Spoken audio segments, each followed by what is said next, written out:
Si tu es en train de regarder cette vidéo, c'est que tu as un projet, peut-être une idée de business, peut-être juste l'envie de te lancer au Maroc et de voir ce que tu peux construire là-bas. Et la première chose que tu vas faire, ou peut-être que tu as déjà faite, c'est chercher un comptable. Et c'est exactement là que peuvent commencer les gros problèmes, parce que moi aussi j'ai fait cette erreur et elle m'a coûté des mois de galère, des pénalités que j'aurais pu éviter et de l'argent que j'aurais dû largement garder dans ma poche. Aujourd'hui, je vais te dire ce que j'aurais fait si je recommençais à zéro, pas la version théorique, mais la version du terrain. Tu es peut-être marocain résidant à l'étranger ou français, belge ou même suisse, d'après ce que me dit YouTube de mon audience. Tu as une idée, un projet ou même juste l'envie de te lancer sans savoir encore dans quoi. Et tu as une question qui revient tout le temps. Par où dois-je commencer? Est-ce que je crée une société? Est-ce que je commence en auto-entrepreneur? Est-ce que je dois avoir un local ou un associé? Le problème, c'est pas le manque d'ambition, c'est le manque d'ordre. Et quand on commence dans le mauvais ordre, on paie au sens propre. Moi, j'ai eu deux expériences business au Maroc très différentes l'une de l'autre. La première, c'était du freelance en offshoring.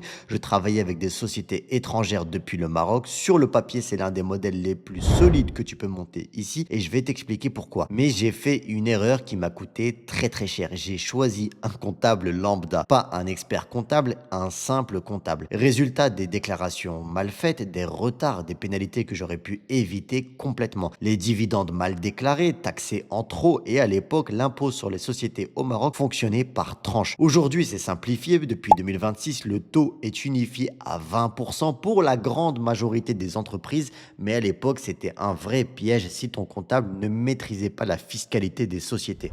Et autre chose, parce que moi, effectivement, c'était un comptable qu'on m'avait plus ou moins recommandé dans la famille. Fais très attention. Ne t'arrête pas au comptable que ton oncle va te conseiller parce qu'il est gentil. Non, prends plusieurs avis, regarde des avis Google et tu verras plus tard surtout la caractéristique principale que tu dois choisir.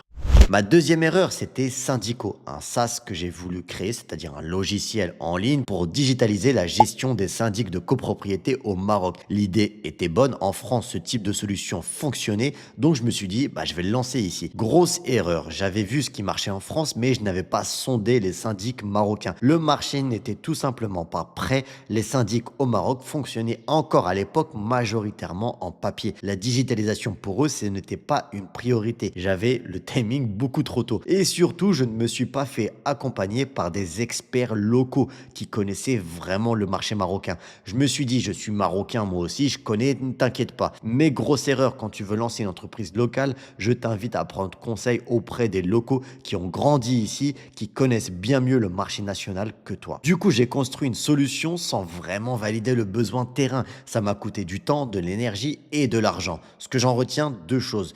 La première, c'est ce qui marche ailleurs ne marche pas forcément ici au même moment et surtout sous la même forme. Et en deux, l'accompagnement local, ce n'est pas optionnel. Même encore une fois, si tu es marocain, mais si tu as grandi, que tu es né à l'étranger, tu n'as pas la même mentalité et la même vision pour le marché marocain. Alors si je recommençais à zéro aujourd'hui, voici l'ordre exact que je suivrais. Un expert comptable, pas un comptable. Avant de créer quoi que ce soit. La différence, un comptable, il va enregistrer des chiffres. Un expert comptable va te conseiller sur la structure juridique la plus adaptée à ton projet. Il va t'aider à éviter les erreurs fiscales dès le départ et il sait exactement comment optimiser ta situation. C'est lui qui va te dire est-ce que tu vas plutôt choisir ce statut juridique ou un autre? Est-ce que le statut auto-entrepreneur te correspond? Et c'est lui qui va sécuriser tes déclarations, tes dividendes et ta TVA. Le coût d'un bon expert comptable, c'est rien comparé aux pénalités et aux erreurs qu'il va t'éviter. J'en sais quelque chose. L'étape numéro 2, c'est le CRI, le Centre régional d'investissement. C'est un organisme d'État gratuit présent dans chaque région du Maroc. Son rôle, c'est d'accompagner dans la création de ton entreprise. Formalités, statut juridique, interlocuteur, démarches administratives. D'ailleurs, si tu as du mal à trouver un expert comptable, ils pourront même t'aider à en trouver un. La plupart des gens qui débarquent au Maroc ne savent même pas que ça existe et ils sont dans toutes les grandes villes au Maroc. Tu vas sur leur site officiel et tu vas avoir toutes les adresses dans chaque ville ville. C'est vraiment la porte d'entrée officielle pour créer une société ici. Donc n'hésite pas à partager cette vidéo à tes proches car elle peut sauver beaucoup de projets. Tu peux ensuite créer une société en quelques jours avec leur aide et encore une fois, c'est totalement gratuit. Tu as même dans certains cas, selon le secteur et le business que tu vas lancer, des subventions et des aides financières qu'ils vont t'aider à obtenir. Maintenant, il y a un truc pratique dont je veux te parler. Ça concerne tout le monde, que tu parles arabe ou non, ton expert comptable, ton notaire, ton avocat, il parle français, d'accord? Pas de souci de ce côté-là. Mais dès que tu rentres dans l'administratif au sens large, tu vas un guichet, une préfecture, un propriétaire, un fournisseur,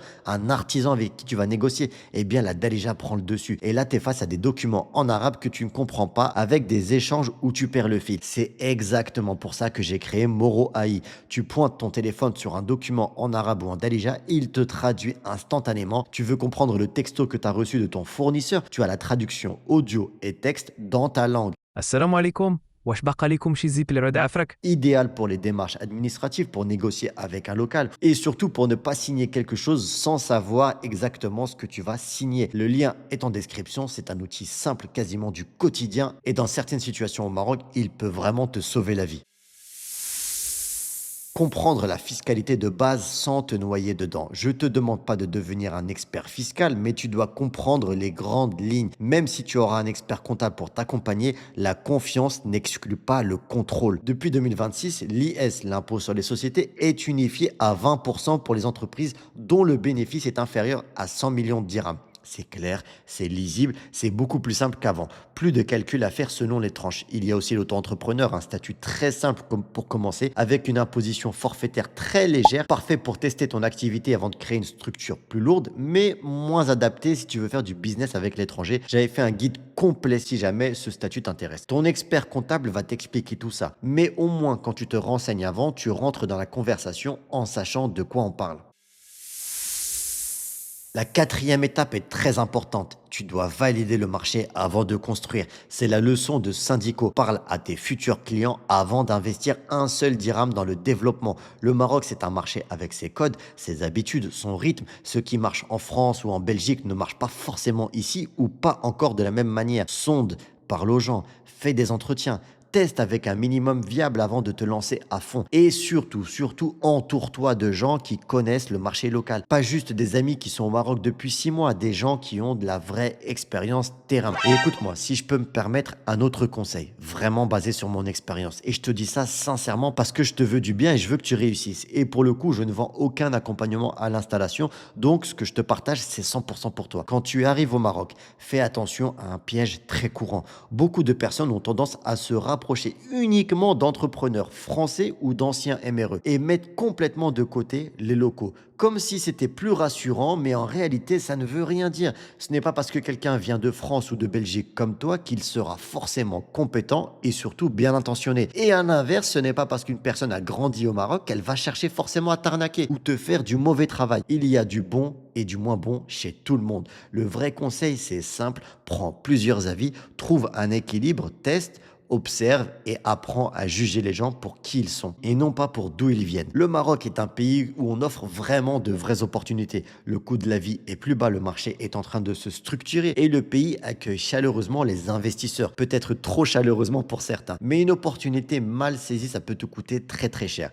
La différence entre ceux qui vont réussir et ceux qui vont rentrer déçus, c'est rarement en vrai le projet, c'est surtout l'ordre dans lequel ils vont faire les choses. Commence par les bonnes fondations, expert comptable, CRI, validation terrain et après seulement tu construis. Tu me diras dans les commentaires où est-ce que tu en es toi, est-ce que tu as une idée précise ou tu es encore en train de réfléchir au secteur. Et si tu as des questions sur le CRI, les statuts juridiques, l'expert comptable, pose-les-moi en dessous dans l'espace commentaire, j'essaye de répondre à tout le monde. Si cette vidéo t'a aidé à y voir plus clair, partage-la à quelqu'un qui est en train de se poser les mêmes questions que toi. C'est le meilleur moyen de m'aider à continuer avec bien sûr l'abonnement à la chaîne et le like. Vous êtes plus de 80% à regarder les vidéos sans être abonné, donc vraiment n'oubliez pas de le faire, ça m'aide. Je te laisse avec une vidéo sur le coût de la vie au Maroc avec un exemple concret de budget ligne par ligne très précis si tu veux savoir combien ça coûte de vivre au Maroc. C'était Walid, bienvenue au Maroc. Assalamu alaikum.